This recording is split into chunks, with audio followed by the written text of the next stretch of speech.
saying you're not crazy. Well, at least not institutionally Right. defined as crazy yet.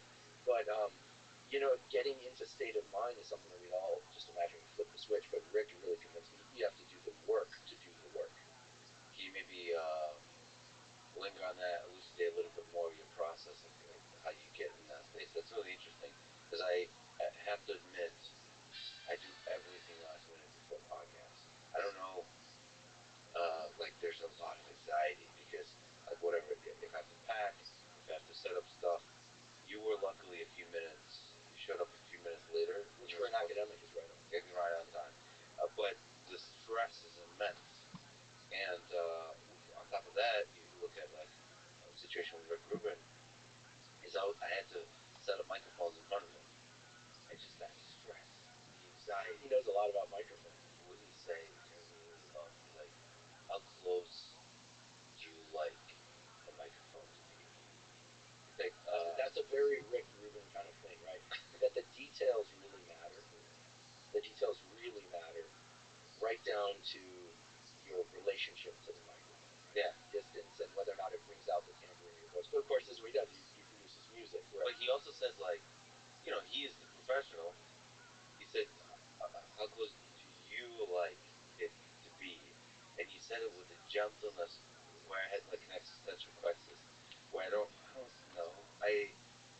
He gave me so much like, wow, like he made me feel like an artist.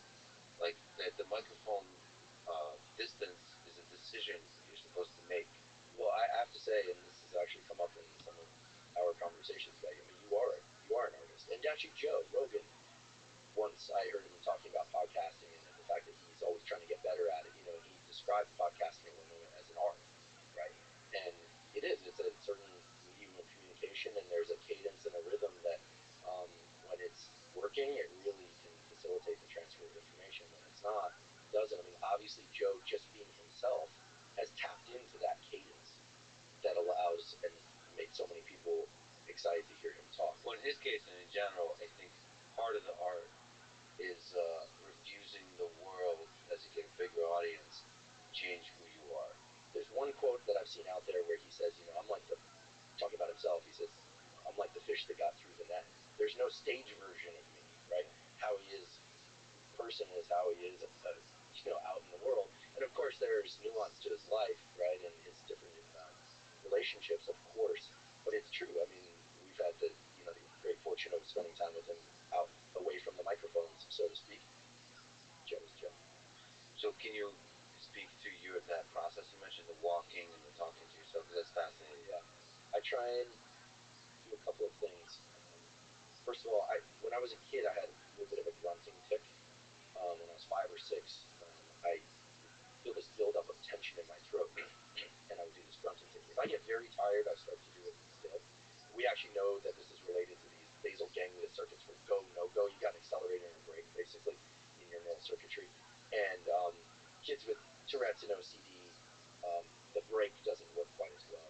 And so one thing that happens is if I wake up in the morning, and especially if I'm well rested, well, if I'm not well rested, I do a hypnosis or yoga nidra in order to recover my sleep. That works really well. But then once I'm into the process of preparing the podcast, I've already gone through my notes. I know what I want to say more or less in kind of general contour. And then I take a walk, and I try to, so no phone with me, and I try to assess whether or not my energy is too high or too low for podcasting. Because when you podcast, as you know, you have to punch out a lot of material, but then there's times when you really need to slow down and emphasize and articulate. And so what I do, I don't know, I've never revealed this, what I do actually is I will recite the lyrics of songs for about 10 minutes, songs I love, while I walk out loud. It calms you and focuses you. What does it do? I think it gets my vocal cords warmed up, and it also... Do you sing or speak? I often sing them, and unfortunately nobody hears. And as I do this, I start to evaluate whether or not I'm straining to get the words out, or whether or not I'm straining to make them slow enough so that I can articulate. So there are days when I have so much energy that I'm trying to speak faster than I should in order to articulate properly. There are other days when I'm tired and I can't sort of keep up with my thoughts. And so what I try and do is assess that and then adjust the transmission, the RPM, so to speak. For instance, I can speak very quickly and then I can slow down. So I can change the cadence of my voice. And when you teach in the classroom, you learn, as you know, because you're an excellent teacher, I've watched your lectures in the classroom. As you teach in the classroom, when you want to slow down, every teacher knows you turn to the whiteboard or chalkboard and you start writing, right? It gives you a break. And then you turn around and you fire back the kind of machine gun fire of information, and then you slow down or you underline something. When you podcast, you don't have that opportunity. Right? There are no visuals in our podcast. So what I try and do is always get my voice warmed up and make sure that I'm thinking and speaking at approximately the same rate. And then I also do this thing of I put my vision into panoramic vision when I walk, which is very calming. And then I actually start to remind myself of the purpose of podcasting. This sounds very mission statement-y, but you asked what I do. I remind myself first and foremost that what I want to communicate, what I want to come through is the beauty and utility of biology. And I only feel comfortable saying the word beauty publicly now about science means thanks to you, because I think love and beauty. Yeah, love and beauty. Dr. Andrew Huberman. Love and beauty, but also darkness and hatred. And if you're talking about the live streaming podcast, you have to address the shadow, also the shadow side. But I think about I want to communicate the beauty and utility of biology, and then I check my emotional state. I want to make sure that I'm not angry about anything, and certainly if I am, that I'm going to set it aside for the podcast, because that's not a place for my whatever I might be dealing with.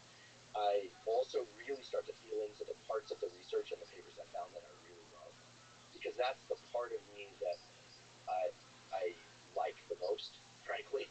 And on the podcast, if there's a paper, like for instance, we have a podcast coming out soon about heat as a tool, sauna, but some other things. And in researching this, I learned so much about these heat shock proteins and the use of sauna in Finland for increasing growth hormone, but also for the treatment of mental illness. And I realized I fell in love with this literature. It's just a beautiful literature.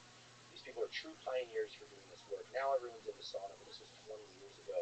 The way the experiments were done were amazing, with all these Finnish people with thermocouples up their rectum to measure temperature, swimming in pools. It's hilarious and great. And so I start to think about it, and I think, I just start to really access my love of the work. And then when we finally sit down, meaning my producer Rob and I, and record, I just sort of want to just bask in sharing it. Just like the little version of me when I was 6 or 7, I used to spend all weekend reading the encyclopedia, Guinness Book of World Records, making my mother drive me places to introduce me to. I had this obsession with trapping animals when I was a kid. Meet these people, and then on Monday I would insist on giving a lecture in class, just as a little kid. So that's basically what it is. I just try and access that childlike energy, and so I want to be clear.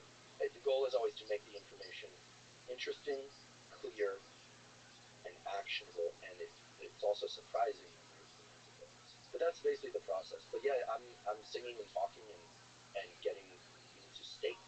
And I used to feel very sheepish about sharing any of this. This is the first time I've ever shared it out loud. But Rick was the one who encouraged me to find a process that works and continue to develop that process and not let anything get near that process. People in my personal life know this, and when it's time, it's like, I don't care what else is going on. I'm moving into that brain state. And there's probably a process like that for anything that you do in life that you take seriously. So the people that perfected this is athletes, like Olympic level athletes. They have to have a process like this. And I think Tiger Woods actually was taught self-hypnosis quite young, and used self-hypnosis often during his tournaments. Sometimes to great success, and other times less. Is there other places in life that you use kind of a protocol, like a mental protocol, to get ready? Many of the best areas of life are their own form of hypnosis, right? Sure. You know that you're in hypnosis if, for instance, you're in a movie and something happens and you feel the emotional lift without being self-conscious about it. Yes, I think that one thing that we've tried to do in our house is around meal times to try and set a state that food isn't just something that we just throw down our throats. And I'm fortunate that my partner cooks really well, and so I try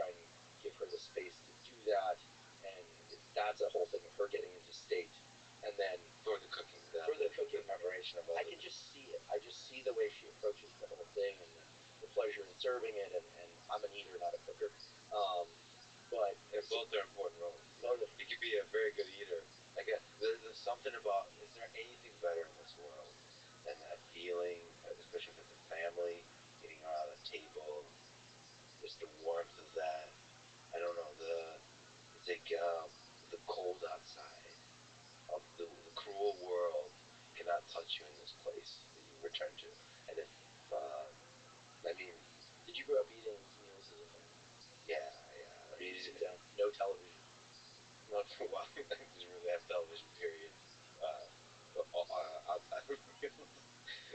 So most of my time was spent, uh, like a stray cat, outdoors, just running around, playing soccer. Imagine you in this like dirt or concrete lot between two very high-rise buildings playing soccer Yeah, in sure. in like athletic gear that you only see in Eastern Europe. You know how like you come to the States and people wear their athletic gear. You go to Europe and you see maybe it's the soccer culture, Yeah. but you see athletic gear that you just don't see anywhere else. That's interesting. I mean, we grew up pretty poor, so first of all, I was always wearing my brother's, who's an older brother's clothes, and they were like old. Like my favorite things were American things that I didn't understand. It would be like a Pepsi shirt or something, and it was just that was the gear, and it was like too large for me. But I thought I was the coolest person ever, just wearing this fancy like Kanye like type of fashion. Yeah, there's something about I feel like in Eastern Europe they wear athletic gear where like the guys will zip up the collars. No, that's like fancy stuff. That's if you like. Those are the cool kids. I see. I see. Like the cool soccer players, football players that like they were in a league of some kind, so they would get uniforms or they somehow. I always thought anyone who had anything nice had to do something really bad to get it. That was my way view of the world because um, I guess I didn't understand how it's possible to be rich because most of us were surrounded by people who were poor and that life was beautiful and simple. And it's like why do you escape that life? But you still admire the cool when we got McDonald's, it was like what kind of world does this place come from? Like who invented this? It's a fascinating view from a child's perspective of capitalism, essentially. Yeah. But the fact you ate dinner together is really interesting. My parents divorced when I was an adolescent, so then there was a total fracture of any family structure. But prior to that, we ate dinner together every night. I was expected to know how to use my knife and fork. It was like a very structured thing. I don't know if kids do that now. If I ever have kids, they're going to do that. Certainly. Actually, on the way over here, I was thinking, I really wanted a lot of kids. I wanted like a whole litter, and I was thinking, if Lex has kids and I have kids, then we can like pit them against each other with jujitsu. Yeah. This is my chance at redemption. The long game, soccer, right? They'll all want to be engineers or physicists. Yeah. They won't want to be biologists. But in all seriousness, I look forward to the day that our kids play together. Yeah, I think there's something. So it's the family dinner, the ritual of the family dinner, but also the special occasion dinners, where there's a little bit more preparation, a little bit more cooking, whether it's on a weekend or for some holiday. In Russia, it was a thing that actually I find completely missing for the most part. In America, is there was neighbors. There was you broke the walls between families much more commonly. Like there would be kind of regular characters, like a sitcom almost. If you watch a sitcom, it's never just the family. There's always like other characters that Just bursting in the door. bursting in the door. I'm gonna start doing that here, just to make you feel at home. Just start showing up. I know where you live. I think people want to respect, Michael Mouse, like lives next door to me, and I think people want to respect each other's privacy or something like that. And I think we all get super busy, and you know, like it's kind of work to do this dinner together, or if you see it as a thing that needs to be scheduled, it's work. We get busy. There's a lot of stuff going on, but if it's part of a ritual or part of a culture, all of those walls get broken down, and then you realize like that's like later looking back, those are the things you miss. Like that's what life is about. Like all the stupid stuff you're doing in terms of career or whatever, all the busy things. Those don't matter. What matters is In academia, it's changed in the last few years, of course. But one of the great joys was professors would stop by your office or your lab. Nobody set up an appointment. There's a guy when I was a professor in San Diego, a guy named Harvey Carden. He's a member of the National Academy. He's truly the world's expert in the evolution of vision and evolution of brains generally. And he would show up at my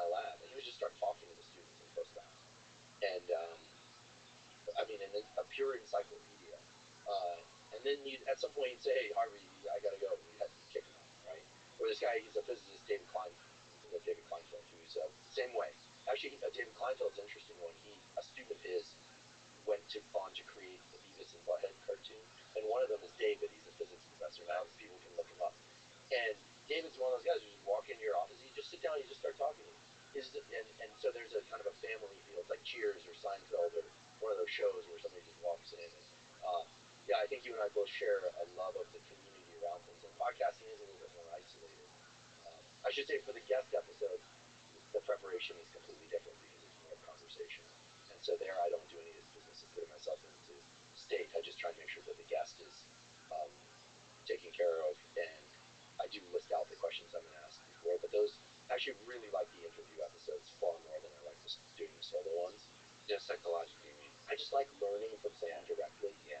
Because you asking an expert about something, like sitting here with you when we recorded the podcast where you were a guest on the Huberman Lab podcast, and for the first time, and finally, someone was explaining to me the difference between machine learning, artificial intelligence, and all these other things. And I've finally forgiven you for making me cry about Costello on camera, because it helped me move through it. But in all seriousness, the interview ones are a sheer pleasure. The solo ones I really enjoy, but they're work. Sometimes I think I'm going to sweat a little bit. Well, it's interesting because I do think prepping for interviews is having a similar process might be also very valuable. Like I have to think about that because I think when you do a conversation for several hours, especially when it's a high stakes one, so it's not like what you and I know. It's more like it's just chatting and so on. World order isn't going to shift. Exactly. Although you never know. You never know. Knowing you, will probably be into some pretty controversial topics. Oh, you like to ride the edge more. Oh, boy. There are a number of topics, obviously, I just completely avoid. And my response to those is always that I have a lot of opinions about that, but not a lot to say. But whereas you've become far braver in terms of the topics you'll encounter, and some of your guests have been a bit controversial, right? Yeah. Some of them are people that a lot of people don't like, and you've been willing to just sit down and maybe it's the jiu-jitsu thing. I don't know. It is tricky.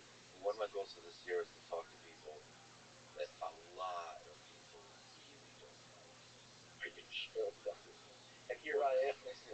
Well, people that are in prison, like major political leaders, have been thinking a lot about how to talk to really difficult, controversial figures and find together something with them that's deeply honest about their nature, about the ideas they have about the world, like reveal something real. And some people, you have to be very careful. Some people are very good at hiding the real inside them, even from themselves. That's something I think about a lot. I think about dictators of the past, and I put myself in the mindset, well, how do you reveal something real about this person to themselves? I think that, to me, you kind of spoke to that, but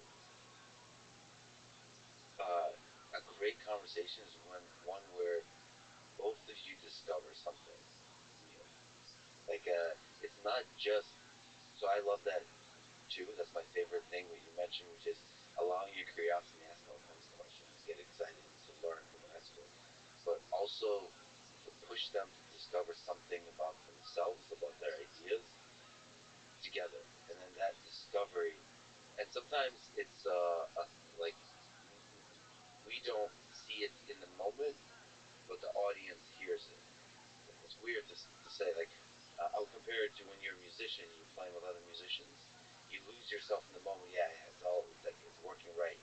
It's working, but you don't really see the big picture impact of what it's working right actually feels like, and that's where the audience can see that. If you talk to somebody evil, uh,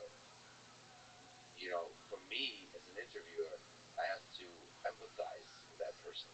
If I want to understand, I have to put myself in that mind space. And to put yourself in that mindset, you really have to become that. You have to understand the evil inside of you.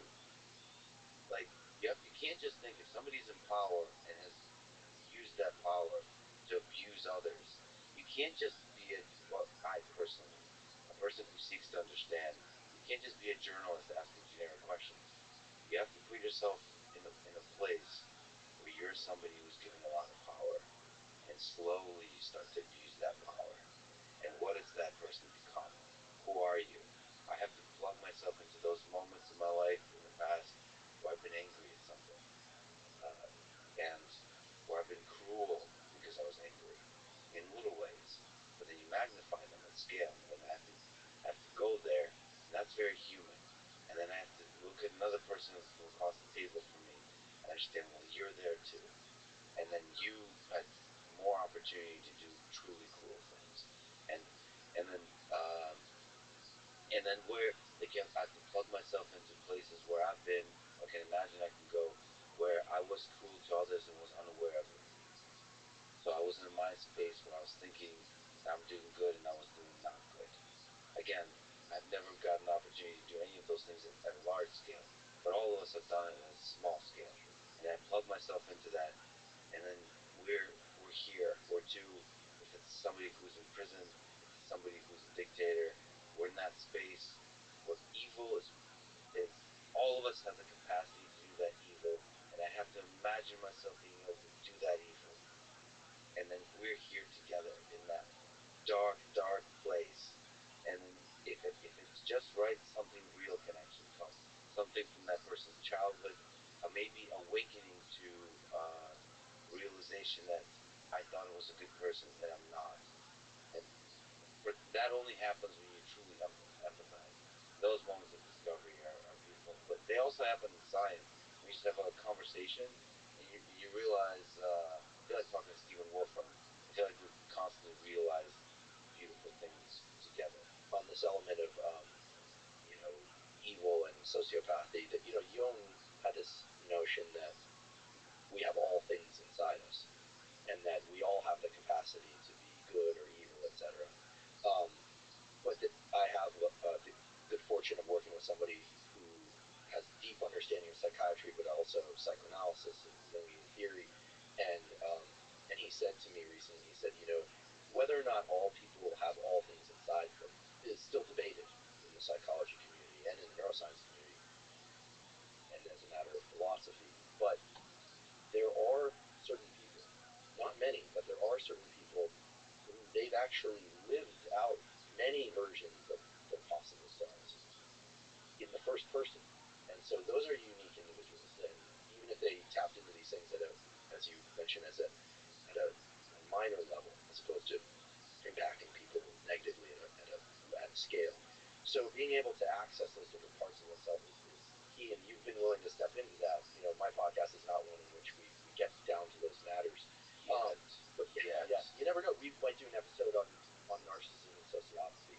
The other thing that I took away from a conversation with a friend who's did a lot of years in special operations in the intelligence community, he said, it's if you look at somebody's past, at some point you will come to understand some pretty good reasons as to why they became who they are.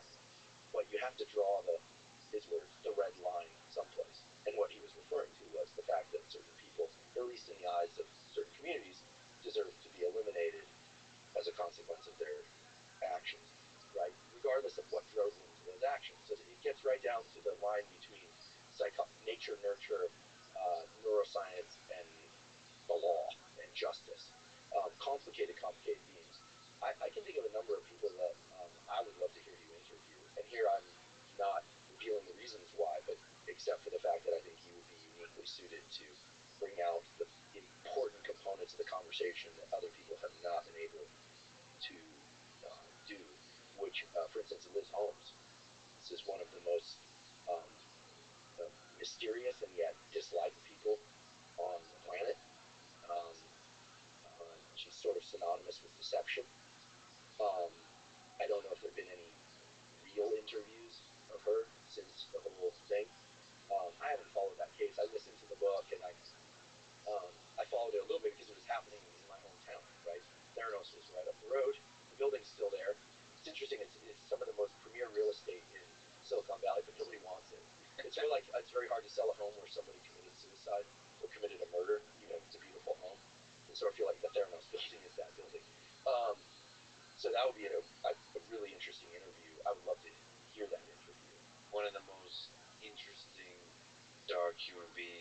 science.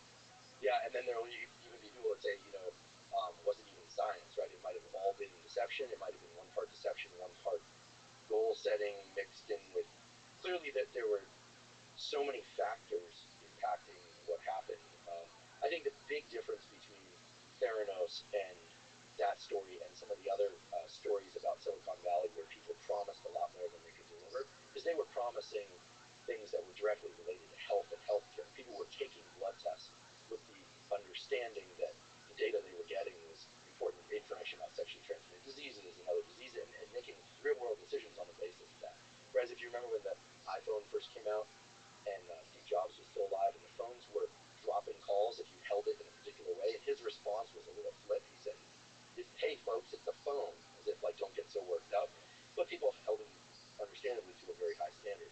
She would sort of, it seemed, and I don't know because I certainly wasn't there, it seemed like she sort of adopted this idea that you could get it wrong a bunch of times before you get it right, except if the allegations are true, and I think she was found guilty, I believe, on a number of counts, that a number of the things that they were doing were impacting real world decision making.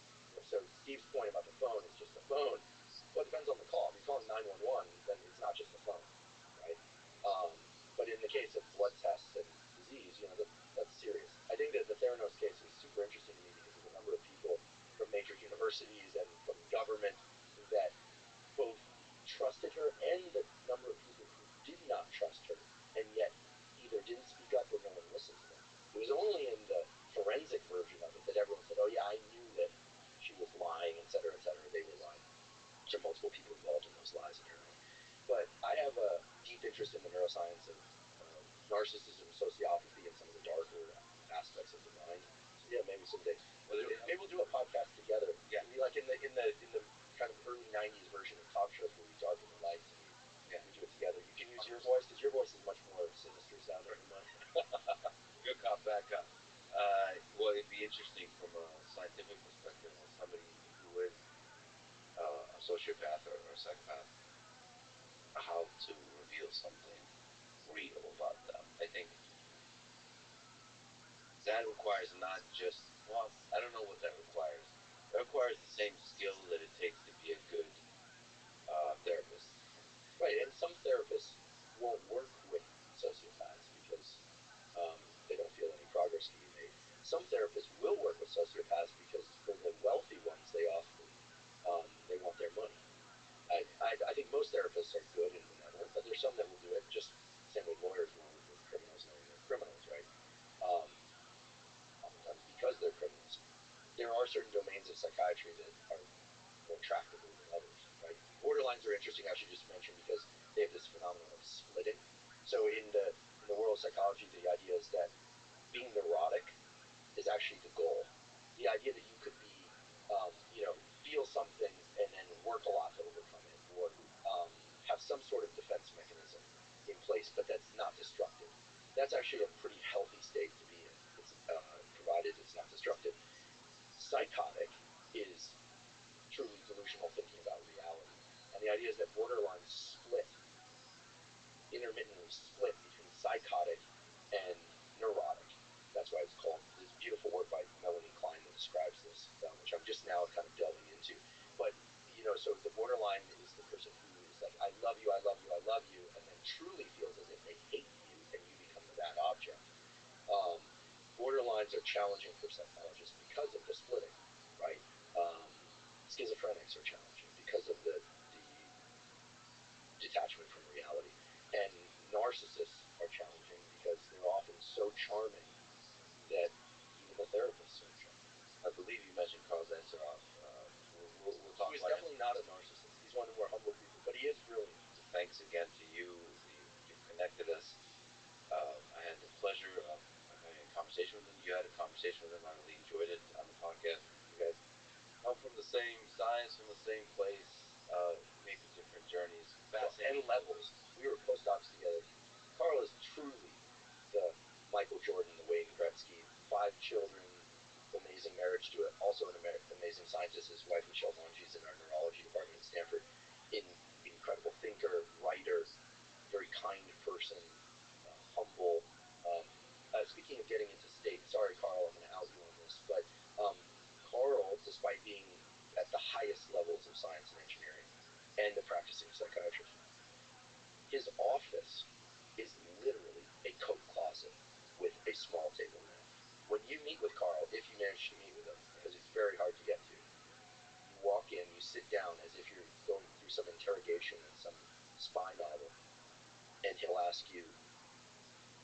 most excited about lately, and I've got 11 minutes or something, and that's a meeting with Carl because he's that busy. But he doesn't have the office with the pictures of the kids and the thing and all that. All that is kept elsewhere. So in order to I asked him, why do you work in this office, right? You work on light and channels of light, things related to light of all things. Here you are in this dark room. He said, well, this is what gets me into the state of mind to be able to do what I want to do. Very Rick Rubin-ish, in not that at all the same person, but very similar in that he's figured out the physical space he needs in order to get into the optimal state to do the work he needs to do in this lifetime. And it's very unusual, right? If I don't have a window, I kind of freak out. I can do it here for a while. We're in this black cube here, floating in space, of course. But I find that amazing that these people that are operating at this super high level are willing to actually deprive themselves of a lot of conditions. They're not sitting there with the secretary coming in offering them espresso every 5 minutes and they say, no. That's New York neuroscience. I'm thinking the New York neuroscience mafia is kind of famous for having all the tickets to the opera and this and that, and they enjoy lifestyle. The New York neuroscience. Oh, there is one. There definitely is one. They know who they are. They know who they are. For people who don't know, Andrew Huberman is from the West Coast, and now he's starting wars with the neuroscience mafia. But they do amazing science. They love their lifestyle, and that's wonderful. But the culture is very different. Carl and I think Silicon Valley in general kind of prides itself on this kind of monk-like asceticism, right? So, but at an individual scale, be deliberate about controlling the environment. I think about that with conversations too. I haven't been deliberate about that either, in terms of controlling the space you're in. Visually, yes, black curtains, all those kinds of things. There is nothing like the Lex Friedman podcast studio. First of all, when you do them remotely, I always feel like I'm in a witness relocation program. You only get the coordinates at the last moment, and you always get the sense that there are people behind the walls that are recording things. Well, there's something about creating a feeling. I have a sense there's a robot over there. There's several throughout this place. And I think part of that, part of creating a feeling would be having the robots constantly moving around and having a mind of their own, because that would most closely put guests and other humans that I interact with into a place that's closest to my mind, because it's such an engineering mind, and one where when things come to life, it's a beautiful place to be. And whatever that is, that could be like art, but to me, robots are art. And so I'm thinking about that both for me and for guests.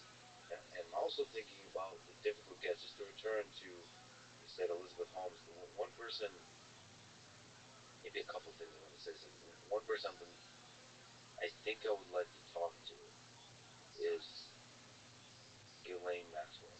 I always get afraid right before you reveal these kinds of things, and now I know why I get afraid.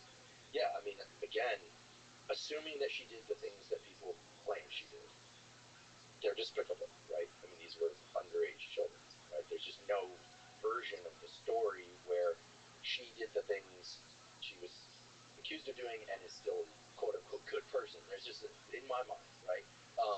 And yet, I think there is tremendous interest in understanding like what led her to do all that. So at least for some people. Let me say a couple of things. So one is, at a high level, let me say that she believes, or her current story is that she's the victim of who?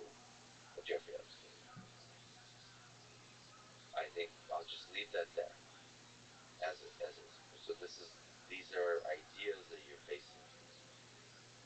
The nature of truth and the nature of the human mind is, and this is, imagine, folks, if you went into a room with a person that says that, what do you do next? Let me also say that I never, or rarely, this is nice, I rarely mention names that I'm interested in talking to without having made significant progress in already securing that interview.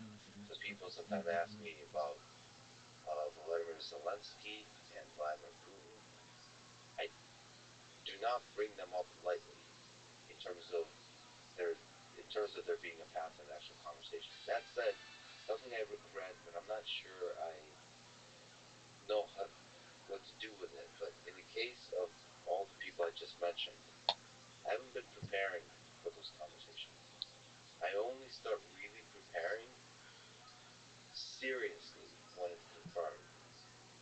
is such a heavy burden. And one of the things I regret in having mentioned a conversation with Vladimir Putin before the war in Ukraine broke out in the past few years is that I would mention it very loosely, very casually, and without having really deeply put myself into a place that I'm ready to talk to him. And that's a tricky thing because then the internet, the audience in general, and just me when I listen back to my dumb self, think, well, why are you speaking so lightly about this topic?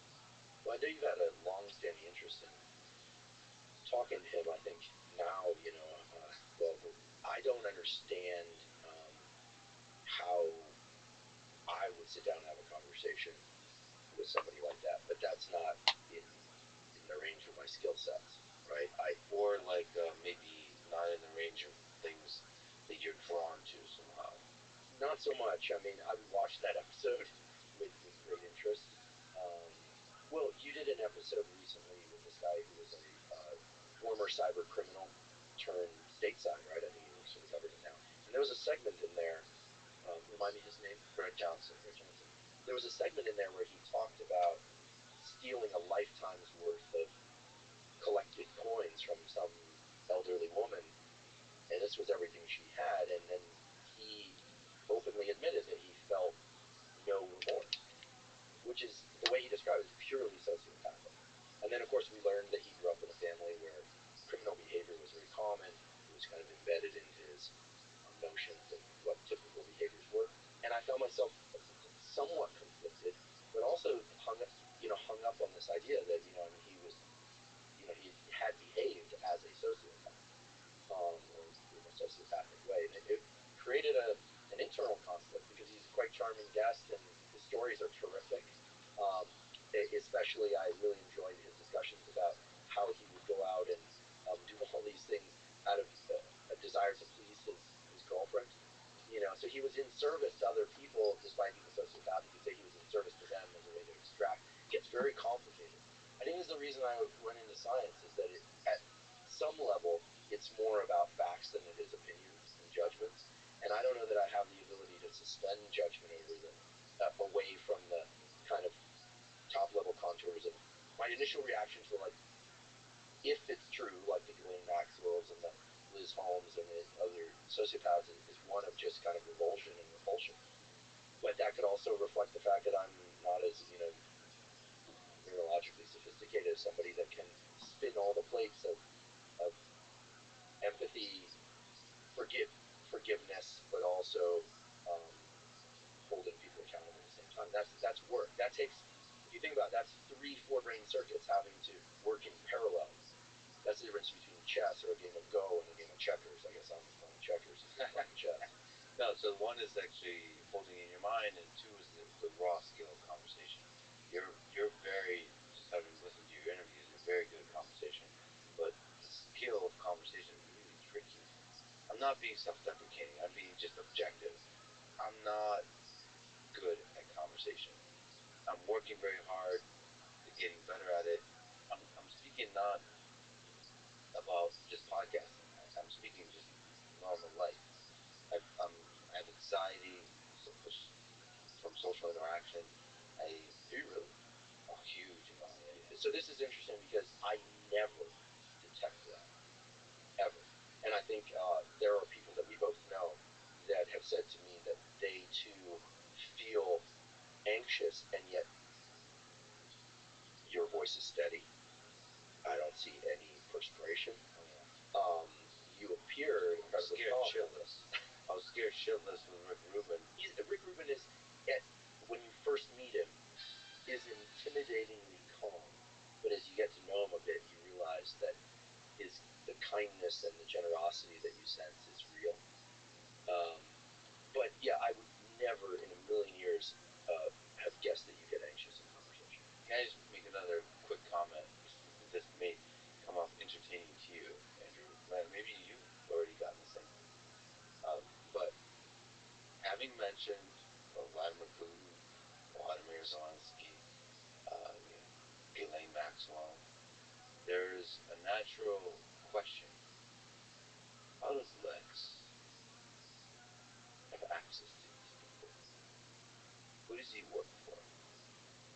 how is he, or who works for him, or who works for him? right? What does he have on others?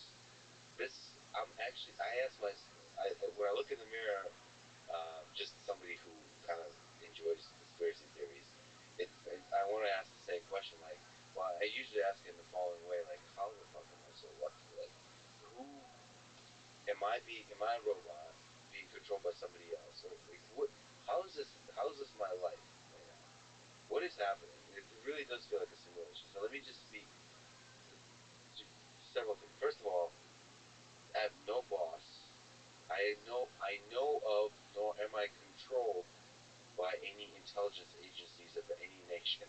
We're gonna get you a dog, though. That I could talk to. I'm scared of getting a dog because I've fallen so deeply in it. But next time I'm bringing a puppy. I'm just gonna bring a puppy. I'm gonna leave it here. Man.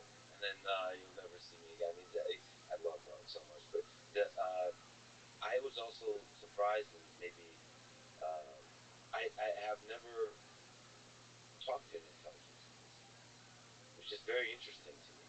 Like that you're aware of, because they're very good at communicating with right. people. But I've been very suspicious on this exact point. That's the downside of kind of being an introvert, having anxiety about social interaction, but then having so much love thrown your way because you connect over podcasts. Podcasts are a powerful way of connecting people.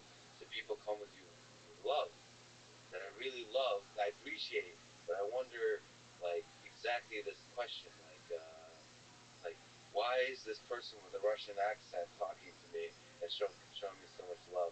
Well, because sorry to interrupt you again, but it's what we do, and it's a sign of interest, by the way, too. Sometimes, yeah. I have a colleague at Stanford, and she said, interruption 75% of the time is a sign of real interest in what the person is saying, if nothing else. Well, you're very lovable. Well, but I mean, I learned about hedgehog in the fog from you.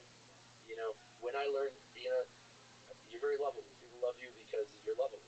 I love love. Okay, so 100%, and I mean, especially here in Austin, Texas, people are so amazing. I go just hugs and just I love people. But do you want a family? Are you eventually? 100%.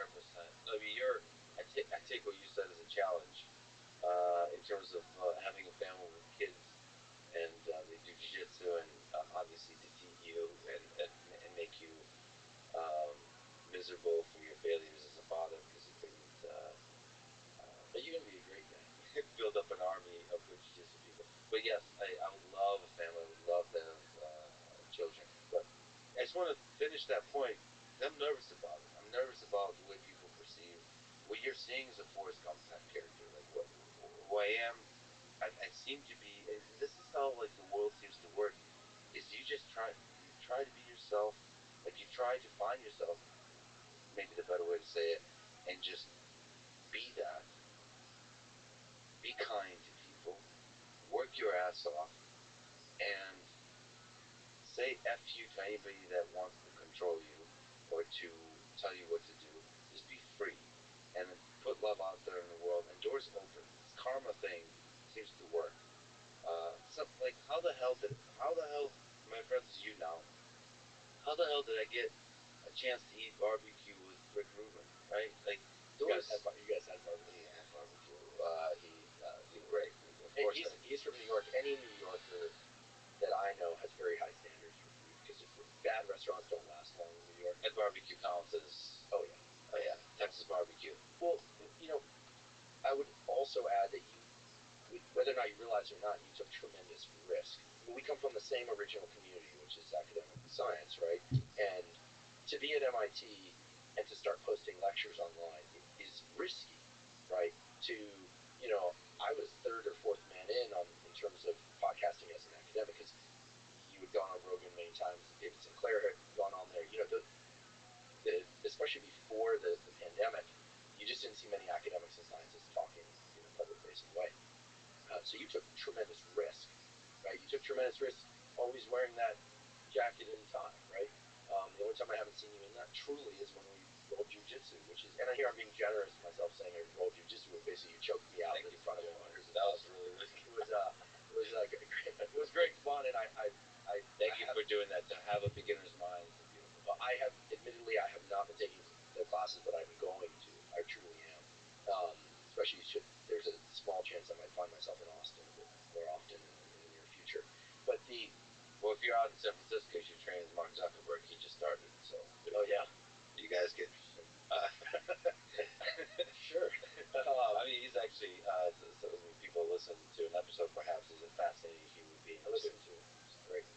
You took tremendous risk as an academic to do what you did. So I do believe that when one takes intelligent risk, because you can die, you can crash your career, you can do all sorts of self-destructive or destructive things when taking risks. You took risks and they paid off, right? And you take different risks at different stages, but I don't throw around the word admiration lightly. I mean, I admire that you were in this classroom at MIT and like, I'm going to film this and put it online.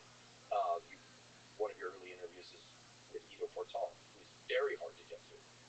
I've communicated with Ido a few times. You should definitely talk to him. I can't wait to talk to him. I'm dying to talk to him. I was supposed to do some course teaching with him right before the pandemic hit, and then it got canceled because he couldn't travel. But getting to him is exceedingly challenging. So you do have this incredible ability to get to people and for them to trust you and know you. And I think it's through your authenticity. And I think it's the fact that you're willing to go places where people haven't been before. You know, there's this, what's the saying about pioneers? How do you spot the pioneers? They're the people with the arrows in their backs. You know, so that's the, you know, yeah, and that's actually a quote that I lifted from Terry Stiknowski, who's a, there you go. You know, citing sources again. Terry's you should talk to Terry. He's a computational neuroscientist down at the Salk Institute, Howard Hughes investigator, etc. But so you know, taking risks that other people have not taken that's a real thing, and to do it with integrity and rigor, that's a real thing. And so yeah, I'm complimenting you, and I hope it lands and lands deeply. But I also hope that people will hear that and understand that it's one thing to do what other people are already doing boldly. It's a whole other thing to launch an entire art form or venue, and you did that. And you didn't write a book. Hopefully you will someday. But you didn't go write a book. A lot of academics have written books. You went online. Jordan Peterson, another controversial character. He did it too. All those lectures that he did, and then he led to this other thing. So, you know, there's karma, and then there's also having the spine to just put it all on the line and do something for which there is no prior example to hold on to while you go through those headwinds. The really fascinating thing, and actually a lot of people tell me about you, Andrew Huberman, well, like the reach of a podcast is really fascinating. It's not the numbers that people listen. I don't know that's important at all. What's important is like the depth of connection you have with certain people. It really moves them, like a great, and like they really get you. There's a lot of big Andrew Huberman fans that really get you. It's not just the science; it's the stuff between the lines. It's Costello. It's the whole picture of a scientist that finds beauty in biology and reveals it, and they love you for it. You know, because it was on television at the time, I followed that Amanda Knox story pretty carefully. And I don't watch television, but whenever I would travel, if there was a TV on the airplane, I would find myself getting wrapped into things like Locked Up Abroad. And these things which make you terrified to travel anywhere, let alone commit a crime overseas. You know, the scenes of some of these prisons are so dramatic. And, you know, I mean, her case got a ton of interest, and then she went and then was a student at the University of Washington, and has talked quite openly about, how she was treated and how people assume guilt, and, eventually, she was exonerated, and, we can only go by what we know, what the law determined. But, these are people that the world is fascinated by. I'm guessing about a third of people have already decided this person is despicable. Why would you ever give them an audience? About a third of people, I think, are open to, or at least interested in learning more about them. And then I think the remaining third, kind of the third that the category that I put myself in, which is what can I learn about people and myself, even in my revulsion, right? What can I learn? Yeah, what can I learn about myself from listening to this conversation with somebody that I like to think, I'm not talking about Amanda here, I'm talking about the other people you're talking about, that I can't relate to, right? Hearing conversations with and about people that you cannot relate to is informative. Otherwise, your whole mind literally becomes insane. Well, there's an interesting also that ever since the war in Ukraine broke out, one of the questions I was asking myself, and this is not to be dramatic, it's just a very simple, honest, Rancid, yeah, famous band. Yeah, relatively love those guys, love their music. And the song is The Sentence. You can only find it on a B-side or outtake. And if you don't know how to decipher Tim Armstrong's voice, then you probably won't understand the lyrics. But because it's sung very, very fast. But if the plane ever goes, anytime there's turbulence, I put that in, put the headphones in. I'm like, well, it's time. I'm gonna go out like this. I don't want to drift off into the galaxy just slowly asphyxiating and freezing to death. That sounds hard. Just like I wouldn't want to drown. But on a plane is okay? Well, on a plane, like if the thing starts slowing down and there's truly nothing you can do, you might as well at least listen to your favorite song. Yeah, true. I'll probably go with the Pixies when it's my mind, like my Fight Club. And just the calmness, just sit back, like the musicians playing at the Titanic. I didn't know you were a Pixies fan. I'm gonna have to. Not so much a Pixies fan, actually. I should say I just that was the Where's My Mind. It was the chosen song for Fight Club at the end when the buildings are coming down or something like that. So that there's certain songs that just fit just right. You know who you are, and some of them are. I think you can have any personality, provided that you're ethical and respectful in science, and do well, right? There are true bench scientists that just want to be at the bench. There are people that just want to be in their office. There are people that want to be at the bench. There are people that just want to be in their office. There are people that really enjoy. You're definitely getting invited. But yeah, I'm with you. The culture is pick the right one for you. That's why I like MIT. The spirit of it, to have a lot of leverage, to where I have completely resist the pressure. But I'm very sure that there's young faculty that subtle pressure would dissolve them into a couple of tears. Not they come up with excuses for themselves. Here's why I have to be this way. You don't understand. Based on a response to a tweet. From November Rain, one of them to speak to a large audience, but you have to be careful to protect that like little flame of connection that people have. That's good. The goodness. It sounds like. I mean, yeah. I think you great city like New York, which I love, by the way. You want to have a symphony and an opera house, and you want the Lower East Side. You want all of that. You just don't necessarily want them to overlap. Psychology of love, you're going to have a very different range of conversations than a class on memory and physiology. So I think social media is a great place for conversation, but it's not necessarily a great place for every kind of conversation. Yeah, and I also just say evacuative projection. When people feel something and they try and evacuate it and project it onto something else. Projection is fascinating, right? What you essentially just said is that you don't accept projections. In fact, you transmute them, to put in the language of the Buddhists. You transmute it into positivity, and in that way you truly neutralize it and transmute it. I think you truly neutralize it and transmute it. I think that if people were better understand they were which knife, yours is the earth. Yeah, the story of really intimidating. Yes. Well, intimidating. Yes. Well, like you put it on their side. Yeah. Right. Like you put it on their side. Yeah. Right. It's like oops. It's trust, right? It's like oops. It's trust, right? What's the story? I mean, yeah. So, but it's because it's not. It's quite badass, if I may say. The craftsmanship, badass, if I may say. The craftsmanship is obvious, but also is obvious, but also is nice. It's got some Dexter like There to hear the truth you spoke, twisted by nays, and they can trap from fools. Twisted by nays, and they can trap from fools. Or watch the things you gave your life to broken and stupid build